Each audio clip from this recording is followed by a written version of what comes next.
அனைவருக்கும் வணக்கம். இன்னைக்கு நம்ம ஹிந்தியில் ரிலீஸ் ஆகி பெரும் பரபரப்பை ஏற்படுத்தின காஷ்மீர் ஃபைல்ஸ் படத்தோட கதையை பற்றி தான் பார்க்க போகிறோம். இந்த படம் முழுக்கவே பார்த்தீங்கன்னா முஸ்லீம் அண்ட் பண்டிட்ஸ் இவங்களை பற்றி தான் இருக்கும். நிறைய இடங்கள்ல முகம் சுழிக்கிற மாதிரி தான் இருக்கும். இதை ஒரு ஃபிக்ஷனல் ஸ்டோரியாக பார்த்தீங்கன்னா ரொம்பவே நல்லா இருக்கும். ஆனால் அதையும் தாண்டி இந்த வீடியோவை பார்த்து யாராவது மன கஷ்டப்பட்டீங்க அப்படின்னா தயவு செஞ்சு என்னை மன்னிச்சிருங்க. இந்த படத்தோட ஸ்டார்டிங்லேயே 1990 ஜான்வரி 19 காஷ்மீரில் காமிக்கிறாங்க. அங்கே நிறைய சின்ன பசங்க கிரிக்கெட் ஆடிக்கிட்டே இருக்கும்போது அங்கே இருக்கிற ரேடியோவில் சச்சின் அழகாக பேட்டிங் விளையாடிக்கிட்டு இருக்காரு அப்படின்ற மாதிரி கமெண்டேட்டர் எல்லாரும் பேசிக்கிட்டே இருக்க, அங்கே இருக்கிற பாகிஸ்தானோட ஆளுங்க சச்சின் எல்லாம் ஒரு ஆளே கிடையாது, அவனை அவுட் பண்ணி பாகிஸ்தான் ஜெயிக்கணும் அப்படின்ற மாதிரி பேசிக்கிட்டே இருக்க, அங்கே விளையாடிக்கிட்டு இருந்த பசங்களில் பார்த்தீங்கன்னா அப்துல் அப்படின்ற ஒரு பையனும் சிவா அப்படின்ற ஒரு பையனும் இருப்பாங்க. இந்த சிவா பார்த்தீங்கன்னா சச்சின் சச்சின் அப்படின்ற மாதிரி கத்த ஆரம்பிக்கிறான். இதை பார்த்து அங்கே இருக்கிற எல்லாருக்குமே கோவம். இந்தியாவுக்கு சப்போர்ட் பண்ணுறான், இந்தியா நாட்டுக்காரன், இவனை உயிரோடவே விடக்கூடாது அப்படின்ற மாதிரி அந்த சின்ன பையனை போட்டு பயங்கரமாக அடிச்சுக்கிட்டே இருக்க, இவனோட ஃப்ரெண்டான அப்துல் அப்படின்றவன் சிவாவை கூப்பிட்டுக்கிட்டு வேகமாக ஓடிக்கிட்டே இருக்கான். அப்படி ஓடிக்கிட்டே இருக்கும்போது காஷ்மீரில் என்ன நிலவரம் அப்படின்றத காமிக்கிறாங்க.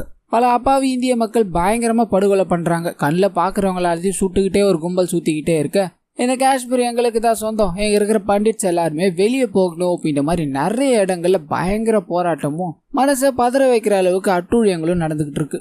ஓடி போன இந்த சின்ன பசங்களும் எந்த சைடு ஓடுறதுன்னு தெரியாம ஓடிக்கிட்டே இருக்க, அப்படியே கட் பண்ண எங்களோட வீட்டை காமிக்கிறாங்க. சிவா கிரிக்கெட் விளையாடனான்னு போனா அவன் இன்னும் வரல அப்படின்ற மாதிரி இவனோட அம்மா கேட்க, இந்த பையனோட அப்பாவும் பார்த்தீங்கன்னா பக்கத்து வீட்டில் அப்துல் அப்படின்ற மாதிரி ஒரு சின்ன பையனை காமிச்சாங்க இல்லையா, அவங்களோட ஃபேமிலி இருக்கும், அவங்க கிட்ட போய் இந்த மாதிரி 2 பேரும் தான் விளையாட போனாங்க, அவங்க வந்தாங்களா அப்படின்ற மாதிரி கேட்க, இவரும் பார்த்தீங்கன்னா அவங்க தாத்தா கூட தான் வருவேன்னு சொல்லியிருந்தாங்க, எனக்கு என்ன போய் இருக்கிற பிரச்சனை பெருசாகிக்கிட்டே போகிற மாதிரி தான் தெரியுது, நீங்கள் இங்கேருந்து கிளம்புங்க, இந்த வீட்டுக்கு எதுவுமே ஆகாது, அது ஏன் பொறுப்பு, நான் பார்த்துக்கிறேன் அப்படின்ற மாதிரி சொல்ல, ஆனால் இவர் பார்த்தீங்கன்னா கேட்குற மாதிரி தெரியல. பிறந்த நாட்டை விட்டு நாங்கள் எங்கே போகிறது, இந்த பிரச்சனை எல்லாமே 1 இல்லை 2 நாளில் சரியாயிடும், சரி நான் போய் சிவாவை தேடுறேன் அப்படின்ற மாதிரி இவர் கிளம்ப, அப்படியே கட் பண்ணால் புஷ்கர் பண்டித் அப்படின்ற மாதிரி ஒரு நபரை காமிக்கிறாங்க. மகா சிவராத்திரி ஆனால் இவர் பார்த்தீங்கன்னா சிவன் வேஷம் போடுவார். அதுக்கான ரிகர்சலில் இருக்கும்போது வெளியே பயங்கரமாக பிரச்சனை போய்கிட்டு இருக்கு இல்லையா, இதுக்கு மேலே கண்டினியூ பண்ண வேணாம் அப்படின்ற மாதிரி முடிவு பண்ணி சிவாவையும் அப்துல்லையும் கூப்பிட்டுக்கிட்டு வீட்டுக்கு போகலாம் அப்படின்ற மாதிரி முடிவு பண்ணி வண்டி எடுக்க, இன்னொரு சைடு சிவாவோட ஃபேமிலியை காமிக்கிறாங்க. அவரோட வீட்டுக்கு டெரரிஸ்ட் எல்லாமே வந்து பயங்கரமா கதவு தட்டிக்கிட்டே இருக்காங்க. சிவாவோட அம்மாவும் பார்த்தீங்கன்னா நீங்க இங்க இருக்கிறது நல்லது இல்ல,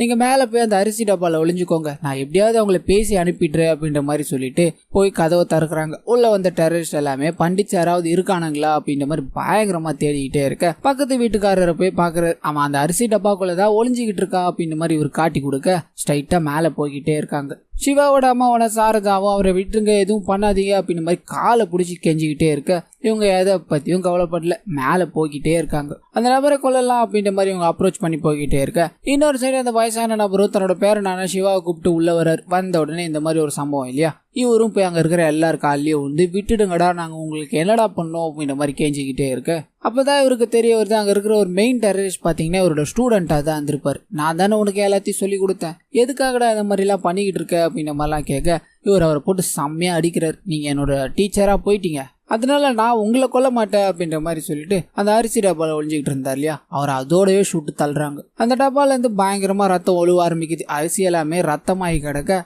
மிச்சம் இருக்கிற எல்லாரையும் பார்க்குறாரு. சிவாவோட அம்மா பயங்கரமா கெஞ்சுறாங்க, அவங்களுக்கு கை குழந்தை வேற இருக்கும், எங்களை விட்டுருங்க, நாங்க உங்களுக்கு என்ன பாவம் பண்ணோம் அப்படின்னு மாதிரிலாம் அழுதுகிட்டே இருக்க, அந்த நபரும் பாத்தீங்கன்னா நான் உங்களை உயிரோட விடுறேன், ஆனா நீங்க அதுக்கு ஒன்று பண்ணணும் அப்படின்ற மாதிரி இவளோட ஹஸ்பண்டை கொண்டு அந்த அரிசி முழுக்க ரத்தமாக்கி வச்சிருப்பாங்க இல்லையா, அதை எடுத்து கொடுக்குறாரு. நீங்க இதை சாப்பிட்டீங்க அப்படின்னா அவங்கள உயிரோட விடுறேன் அப்படின்ற மாதிரி சொல்ல, இவங்க திரும்பி தன்னோட 2 குழந்தைங்களையும் பாக்குறாங்க. சாப்பிடலாமா வேணாமா அப்படின்ற மாதிரி அந்த அரிசியை பார்த்துக்கிட்டே இருக்க, அப்படியே படத்தோட டைட்டில போடுறாங்க. கட் பண்ணா பல வருஷம் கழிச்சு ரிட்டையர் ஆன ஒரு IPS ஆஃபீஸர் வீட்டில் காமிக்கிறாங்க. அவர் வீட்டுக்கு பார்த்தீங்கன்னா ஒரு 4 கெஸ்ட் வர வேண்டியிருக்கும். அதுக்கான வேலைகள் எல்லாத்தையும் கரெக்டாக பண்ணிக்கிட்டே இருக்க, முதல் 3 கெஸ்ட் வந்துடுறாங்க. ஒருத்தர் போலீஸ் அண்ட் ஒருத்தர் பார்த்தீங்கன்னா ஜேர்னலிஸ்டா இருப்பாரு அண்ட் இன்னொருத்தர் பார்த்தீங்கன்னா டாக்டரா இருப்பார். அண்ட் இவங்க எல்லாருமே கலந்து ஒரு முடிவு எடுக்கிறாங்க. வரப்போற கிருஷ்ணா கிட்ட காஷ்மீரில் நடந்ததை பற்றியும் இந்த பொலிட்டிக்கல் சம்பந்தமான எந்த விஷயங்களையும் பேசக்கூடாது அப்படின்றது தான்.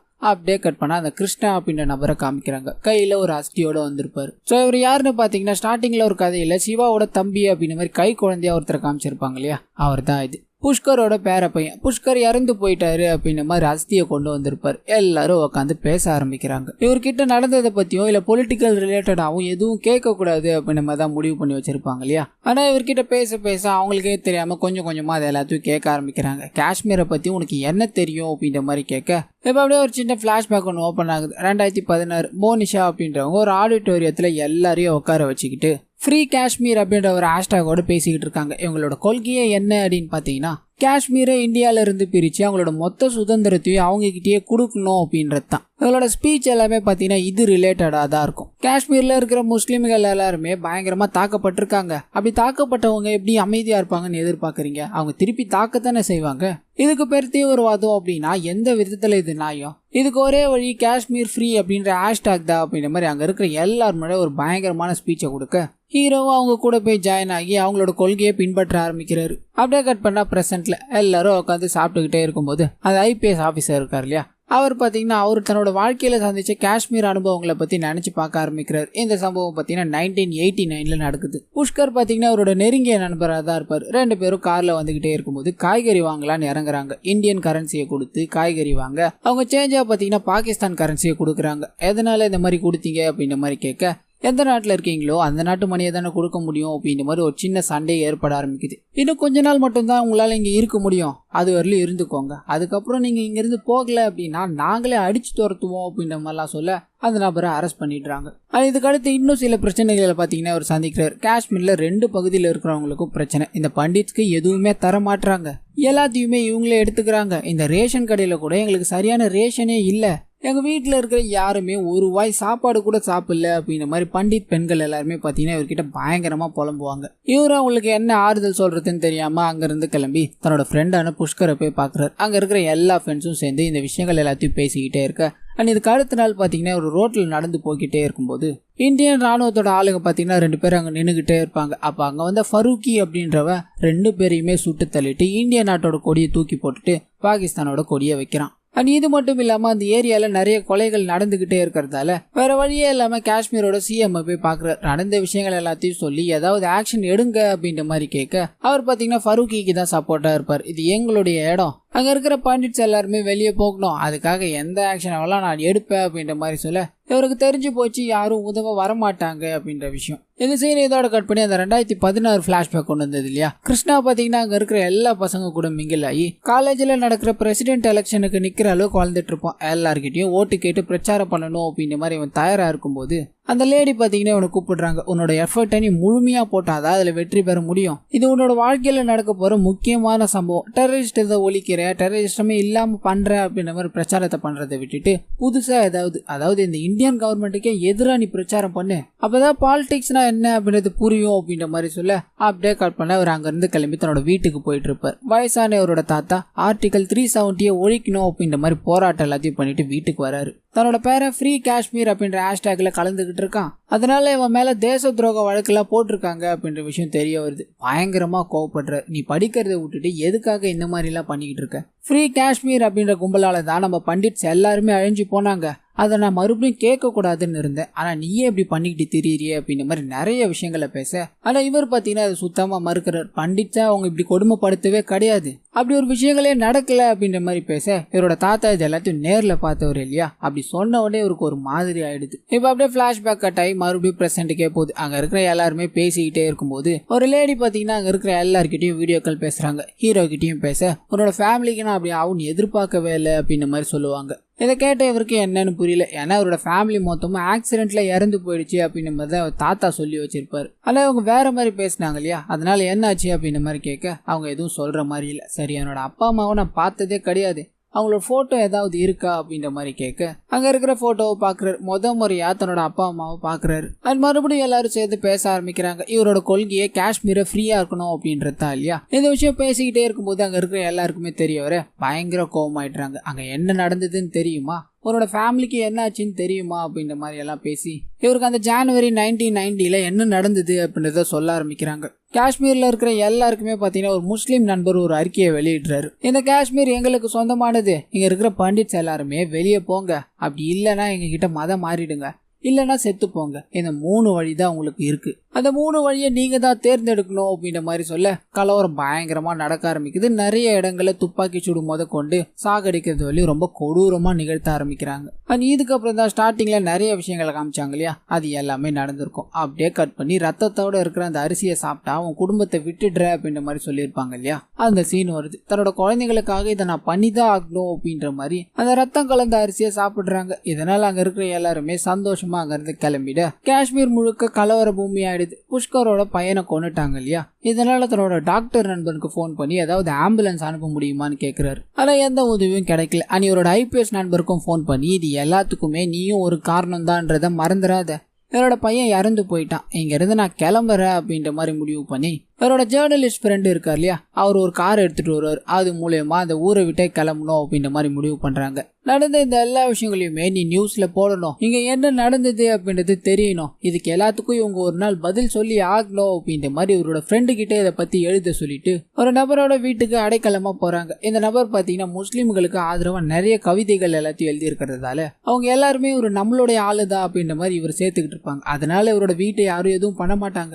நீங்க அங்க போய் இருக்கிறது தான் சேஃப் அப்படின்ற மாதிரி அங்க தங்க வச்சிருப்பாங்க. இவங்கள மாதிரியே நிறைய பேர் அங்க இருப்பாங்க. அவங்க எல்லார்கிட்டயுமே அந்த வீட்டுல இருக்கிற நபர் பாத்தீங்கன்னா ஆறுதல் சொல்லிக்கிட்டே இருக்கும்போது ஃபருக்கி பாத்தீங்கன்னா அங்க வராரு. வெளியே நிறைய பிரச்சனை போயிட்டு இருக்க, நீங்க எங்க கூட வந்துருங்க, நீங்க எங்க கூட இருந்தாதான் சேஃப்டி அப்படின்ற மாதிரி இவரையும் இவரோட பையனையும் பாத்தீங்கன்னா கூடயே கூட்டு போயிடுறாங்க. இப்ப அடைக்கலம் கொடுத்தவரோட வீட்டுல ஆள் இல்ல இல்லையா, அங்க இருக்கிற எல்லாருமே வண்டி மூலமா தப்பிச்சு போகலாம் அப்படின்ற மாதிரி முடிவு பண்றாங்க. ஒவ்வொருத்தருக்குள்ளயும் ஒவ்வொரு சோகம், உயிரை மட்டும்தான் காப்பாற்ற முடியும் அப்படின்ற மாதிரி வண்டியில தப்பிச்சு போய்கிட்டே இருக்கும்போது இவங்களுக்கு அடைக்கலம் கொடுத்தவரும் அந்த ஃபருக்கி கூட்டு போயிட்டு இருப்பார் இல்லையா, அவரையும் அவரோட பையனையும் அடிச்சு மரத்துல தொங்க விட்டுருக்கிறத பாக்குறாங்க. பார்த்த உடனே அங்க இருக்க எல்லாருமே பயங்கரமா பயந்து போய் உயிரை கையில புடிச்சுக்கிட்டு ஓடிடுறாங்க. புஷ்கரோட ஃப்ரெண்டு நடந்த எல்லாத்தையும் எழுதுவேன் அப்படின்ற மாதிரி சத்தியம் பண்ணிருப்பார் இல்லையா, ஆனா அவர் பண்றதே வேற. டிவி நியூஸ் சேனல் எல்லாத்துலயும் பாத்தீங்கன்னா இந்த பண்டித் கொல்லப்படுறாங்க அப்படின்ற உண்மையா மறைக்கிறார். 2 பேருக்கும் சண்டை வந்தது. பண்டித் முஸ்லிம்களை பயங்கரமா சித்திரவதை பண்ணாங்க, அதனால இவங்க திருப்பி கொடுக்குறாங்க அப்படின்ற மாதிரி அங்க ஒரு சின்ன சண்டை தான் நடக்குது அப்படின்ற மாதிரி சொல்லிடுறாரு. தப்பிச்சு போனவங்க எல்லாருமே பாத்தீங்கன்னா ஒரு கேம்ப்ல தங்கியிருப்பாங்க. அங்க இருக்கிற டிவி மூலமா தன்னோட நண்பனே இந்த மாதிரி பேசிட்டானே அப்படின்ற விஷயத்தை இவர் கேட்கிறார். மனசு ஒடிஞ்சு போயிட்டார். அப்படியே கட் பண்ணா பிரசன்ட்ல அந்த ஜேர்னலிஸ்ட் அப்ப பண்ண விஷயத்தால அவங்களுக்குள்ளேயே பாத்தீங்கன்னா சண்டை வர ஆரம்பிக்குது. ஒரு சின்ன சண்டையும் நடந்து முடிக்குது. அந்த ஜேர்னலிஸ்டும் பாத்தீங்கன்னா இந்த உலகமே பொய்களால நிறைஞ்சு வழியுது, இதுக்குள்ள புகுந்து அந்த மக்களுக்கு உண்மையை கொண்டு போய் சேர்க்கணும் அப்படின்றது எந்த வகையில நியாயம், நான் பண்ணது எல்லாமே என்ன மீறின செயல்கள் அப்படின்ற மாதிரி சொல்ல மறுபடியும் பிளாஷ்பேக் கண்டினியூ ஆகுது. அங்க வந்து தப்பிச்ச எல்லா பண்டிட்ஸுமே பாத்தீங்கன்னா ஒரு டென்ட்ல தாங்க வச்சிருப்பாங்க இல்லையா, அந்த டென்ட்ல பாத்தீங்கன்னா சாப்பாட்டுக்கு கூட வழி இல்லாம கஷ்டப்படுறாங்க. அண்ட் ஒவ்வொரு நாளும் ஒவ்வொரு நபரா இறந்து போய்கிட்டே இருக்க புஷ்கருக்கு பயங்கர சோகம். தன்னோட சொந்த மண்ணை விட்டு இப்படி அகதிகளா செத்துக்கிட்டு இருக்குமே அப்படின்ற மாதிரி பயங்கரமா ஃபீல் பண்ணிக்கிட்டே இருக்க இப்ப அப்படியே பிரசன்ட்ல இருக்க அந்த ஐபிஎஸ் ஆபீசரை காமிக்கிறாங்க. அந்த காஷ்மீரை மீட் எடுக்கணும் அப்படின்ற மாதிரி நான் எவ்வளவோ ட்ரை பண்ணிக்கிட்டே இருந்தேன், ஆட்சிகளும் மாறிக்கிட்டே தான் இருந்தது. ஒரு புது முதலமைச்சர் பாத்தீங்கன்னா அந்த ஏரியாவுக்கு வந்தாரு. அவரை கூப்பிட்டுக்கிட்டு அந்த பண்டிட்ஸ் இருக்கிற இடத்துக்கு போனேன், இவங்களை எப்படியாவது அந்த காஷ்மீருக்குள்ளேயே மறுபடியும் கூட்டு போகணும் அப்படின்றதுக்காக. ஆனா அந்த விஷயம் நடக்கவே இல்லை அப்படின்ற மாதிரி விஷுவலாவே காட்டுறாங்க. அங்க இருக்கிற எல்லாருமே ஒவ்வொரு கேள்விகளை எழுப்பிக்கிட்டே இருந்தாலும் இங்க வந்து அவருக்கு என்ன பதில் சொல்றதுன்னு தெரியல. ஆனா அது மட்டும் இல்லாம காஷ்மீர்ல இப்படி பண்டிட்ஸ்களை பண்ணிட்டு இருக்காங்க அப்படின்ற விஷயம் வெளி உலகத்துக்கு யாரும் தெரியவும் வைக்கல. இதனால என்னதான் பண்ண போறோமோ அப்படின்ற மாதிரி அங்க இருக்கிற எல்லாரும் கேள்வி எழுப்பிக்கிட்டே இருக்க புஷ்கரும் பாத்தீங்கன்னா ஆர்டிகல் 370 தடை பண்ணணும், எங்களோட தாய் நிலத்துக்கு நாங்க திரும்பி போகணும் அப்படின்ற மாதிரி அவர் முன்னாடி வந்து நிக்கிறார். ரொம்ப நாள் கழிச்சு அந்த ஐபிஎஸ் ஆபீசர் தன்னோட நண்பனை பாக்குறாரு. இந்த மாதிரி நிலைமையில நம்ம நண்பன் இருக்கானே, அவனுக்கு ஏதாவது உதவணும் அப்படின்ற மாதிரி முடிவு பண்ணி அந்த வீட்டுல இருக்க சிவாவோட அம்மாவை போய் பாக்குறாரு. நீங்க தான் அவனுக்கு எப்படியாவது சொல்லி புரிய வைக்கணும், உங்களோட பையனுக்கெல்லாம் படிப்பெல்லாம் தேவையில்லையா, உங்களுக்கு நான் வேலையோ வாங்கி தரேன், நீங்க இங்க இருந்து வேற ஒரு இடத்துக்கு போயிடுங்க, அங்க எல்லாமே சரியாயிடும் அப்படின்ற மாதிரி சொல்ல இவங்க தன்னோட குழந்தைகளை பாக்குறாங்க. இவங்களுக்காகவாச்சும் அதை பண்ணி ஆகணும் அப்படின்ற மாதிரி முடிவு பண்ணி வேற ஒரு ஊருக்கு போறாங்க. காஷ்மீர்லயே இருக்கிற வேற ஒரு இடம். இந்த இடத்துல பாத்தீங்கன்னா முஸ்லீம் அண்ட் பண்டிட்ஸ் 2 பேருமே ஒன்னாதான் இருப்பாங்க. ஸ்கூலும் பாத்தீங்கன்னா அங்க இருக்கும். அந்த ஸ்கூலுக்கு சிவாவும் போக ஆரம்பிக்கிறான். அப்படியே கட் பண்ணா குடும்பத்தோடு நின்று டிவில ஒரு ப்ரோக்ராம பாத்துக்கிட்டு இருக்காங்க. இவரோட ஃபேமிலியை கொண்டா இல்லையா அந்த ஃபரூக், அவன் தான் பாத்தீங்கன்னா பேசிக்கிட்டு இருப்பான். அதுவும் இந்த புஷ்கரோட ஜேர்னலிஸ்ட் நண்பன் கூட. இதுவரை நீங்க எத்தனை பண்டிட்ஸை கொலை பண்ணிருக்கீங்க அப்படின்ற மாதிரி கேட்க இவரு 20 இல்ல 30 அப்படின்ற மாதிரி பதில் சொல்றாரு. இன்னும் சில விஷயங்கள் எல்லாத்தையும் கேட்டுக்கிட்டே இருக்க இதை கேட்டுக்கிட்டு இருந்த புஷ்கருக்கு பயங்கர கோபம். என்ன பண்றது, அடக்கிதான் ஆகணும் இல்லையா. அப்படியே கட் பண்ணா இதுக்கு அடுத்த நாள் சிவா பாத்தீங்கன்னா ஸ்கூல்ல படிச்சுக்கிட்டே இருக்கும்போது அங்க இருக்கிற ஒரு டீச்சர் பாத்தீங்கன்னா இங்க பெரிய பெரிய ஆளுங்களா வருவாங்க, இங்க இருக்கிற எல்லாருக்கும் என்ன வேணும்னு கேட்பாங்க, நீங்க எல்லாருமே மசூதி தான் வேணும்னு சொல்லணும் அப்படின்ற மாதிரி சொல்லி கொடுத்துக்கிட்டே இருக்க இந்த விஷயம் இவனுக்கு பிடிக்கல. ஆனா அது மட்டும் இல்லாம இவங்களும் பாத்தீங்கன்னா அதே கொள்கையை தான் பின்பற்றுவாங்க. ஒண்ணு மதம் மாறு, இல்லைன்னா இங்க இருந்து ஓடிப்போ, அப்படி இல்லைன்னா செத்துப்போ அப்படின்ற கொள்கை. இது எல்லாத்தையும் அவனோட தாத்தா கிட்ட சொல்ல அவரும் என்ன பண்றதுன்னு தெரியாம இங்கதான் இருந்தாகணும் இல்லையா.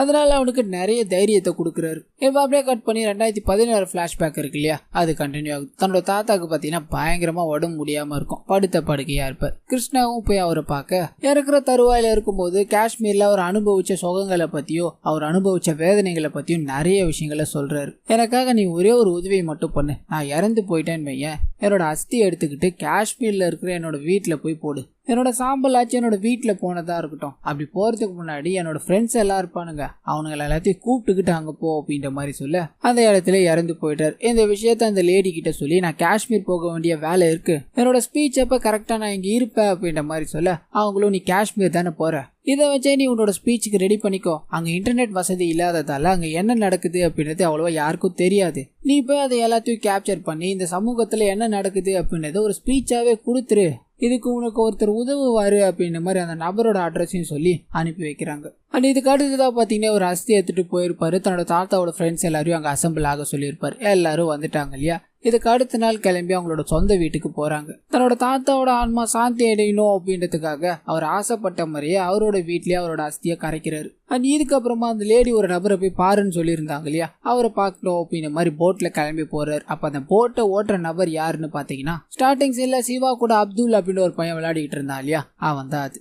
எங்களை இந்த உலகம் டெரரிஸ்ட் அப்படின்ற கண்ணோட்டத்திலேயே பாக்குது, ஆனா நாங்க அதை சுத்தமா வெறுக்கிறோம், எங்களுக்கு தேவையானது எல்லாமே அன்பு மட்டும்தான் அப்படின்ற மாதிரி எல்லாத்தையும் பேசிக்கிட்டு அந்த பார்க்க போற நபரோட வீட்டுக்கு எடுத்துட்டு போய் விட்டுறாரு. அப்படி உள்ள போய் பார்க்கும்போது தான் தெரிய வருது இவர் பார்க்க வந்த நபர் பல கொலைகளை பண்ண ஃபரூக்கி அப்படின்றது. இவர் கூட தான் பாத்தீங்கன்னா அந்த லேடிக்கு தொடர்பு இருக்கும். உள்ள போனவனே அந்த நபரும் பாத்தீங்கன்னா இவர் உட்கார வச்சு பேச ஆரம்பிக்கிறார். இந்த மாதிரி எங்களுக்கு அன்பு மட்டும்தான் தேவை, ஆனா வெளி உலகத்துக்கு நாங்க எல்லாருமே தவறாதான் படுறோம், நீ ஒரு பண்டிதா இருந்து கூட என்னோட நிலைமையை புரிஞ்சுக்கிட்டு எங்க பக்கம் நிற்கிற பத்தியா, அதுக்கு நான் உனக்கு வணங்குறேன் அப்படின்ற மாதிரி நிறைய விஷயங்களை பேசிக்கிட்டே இருக்க இவரோட ஃபேமிலி இந்த மாதிரி ஆனதுக்கு இவர் காரணம் இல்லையா, அதனால அதனோட ஃபேமிலியை நீங்க தான் கொன்னீங்க, அதுக்கு நீங்க என்ன பண்ண போறீங்க அப்படின்ற மாதிரிலாம் சொல்ல இவர் சுத்தமா மறுக்கிறார். நாங்க அப்படி எதுவுமே பண்ண கிடையாது, இது எல்லாமே கட்டுக்கதை, எங்களுக்கு தேவையானது எல்லாமே அமைதி மட்டும்தான் அப்படின்ற மாதிரி சொல்லிட்டு உன்னோட அம்மாவையும் உன்னோட அண்ணனையும் கொண்டது நாங்க கிடையாது, அவங்கள கொண்டது இந்திய ராணுவம் தான் அப்படின்ற மாதிரி சொல்ல இவருக்கு பாத்தீங்கன்னா ஒரு மாதிரி தலையே சுத்திடுது. உடனே அங்கிருந்து கிளம்பணும் அப்படின்ற மாதிரி வேகமா கிளம்பி இவர் தாத்தாவோட ஃப்ரெண்டை போய் பாக்குறாரு. நீங்க தான் எல்லாத்தையும் பண்ணிருக்கீங்க,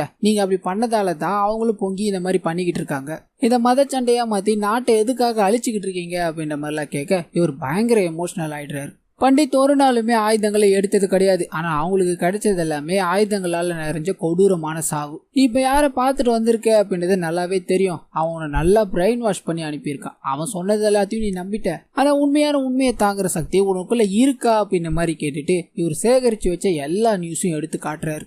ஒவ்வொரு நியூஸையும் படிக்க படிக்க இவரோட மனமே கலங்கி போயிடுது. சின்ன குழந்தைன்னு கூட பார்க்காம எல்லாரையும் கொடூரமா கொலை பண்ணியிருப்பாங்க.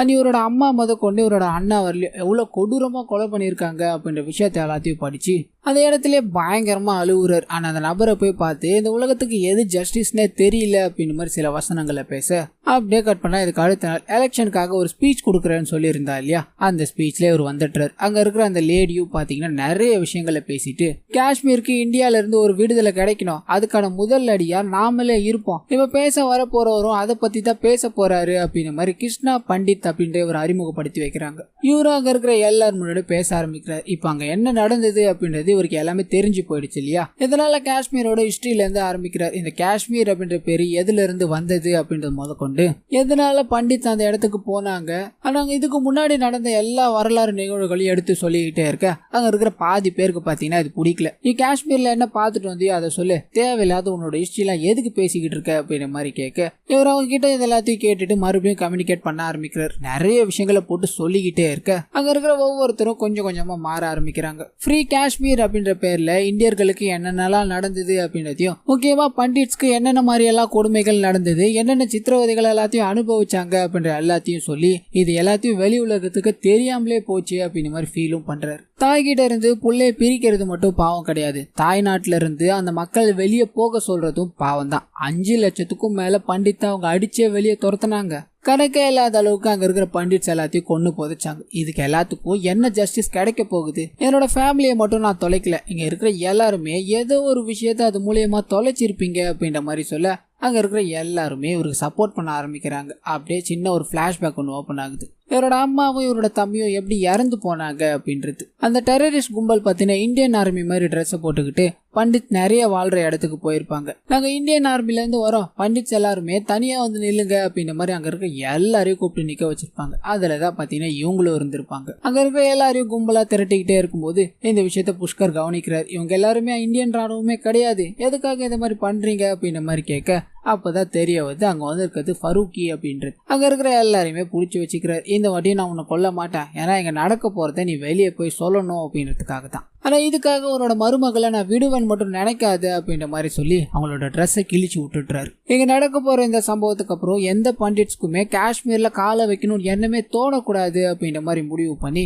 ஒரு மரம் இருக்கிற மிஷின் இருக்கும். அதுல பாத்தீங்கன்னா அவங்களை அப்படியே ரெண்டா அறுத்து எடுத்துடுறாங்க. அங்க இருக்கிற எல்லாருமே பயங்கரமா பயந்து போய் நிக்க எல்லாரையும் லைனா நிக்க வச்சு ஒரு பள்ளத்தை தோன்றாங்க. ஒருத்தரையா தனித்தனியா சுட்டு அங்க இருக்கிற எல்லாரையுமே கொண்டு புதைச்சிடுறாங்க. இதுல பாத்தீங்கன்னா சிவாவும் ஒருத்தன் தான். இவ்வளவு பெரிய சம்பவங்கள் எல்லாமே நடந்திருந்தாலும் வெளி உலகத்துக்கு தெரியவே இல்லை. இதை தெரியப்படுத்தணும் அப்படின்றதுக்காக தான் இவரோட தாத்தா பயங்கரமா போராடி இருப்பாரு. இந்த உலகத்துல இருக்கிற எல்லா மக்களும் ஒருத்தவங்க தான். என்னதான் மொழியால மதத்தால பிரிஞ்சிருந்தாலும் எல்லாருக்கும் தேவை அன்பு மட்டும்தான். இனவெறி மதவெறி இது ரெண்டுமே கூடாது அப்படின்ற மாதிரி சோகத்தோடய பாத்தீங்கன்னா இந்த படத்தை முடிக்கிறாங்க.